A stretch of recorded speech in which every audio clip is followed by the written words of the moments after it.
It is time now to show you some of this morning's headlines. The Newark Star-Ledger says 7 students are charged with sex crimes in New Jersey in connection with a series of hazing incidents among the members of the high school football team in Sayreville.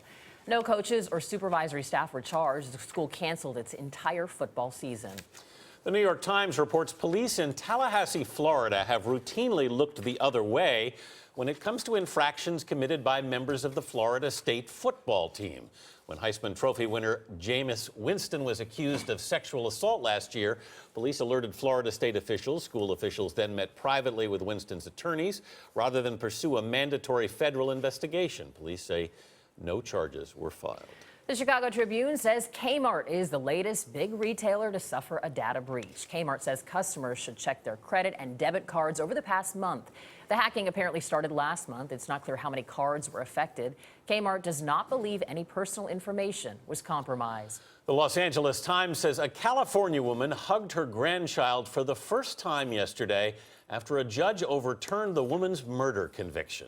Susan Mellon spent 17 years in prison for the death of a homeless man as part of a life sentence without parole.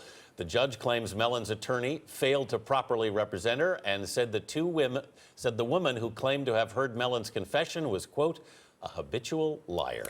And the Wall Street Journal says federal regulators are considering whether to grant approval for a genetically modified apple, which when cut open will not brown. Farmers have lobbied the Agriculture Department to ban the so-called Arctic apple.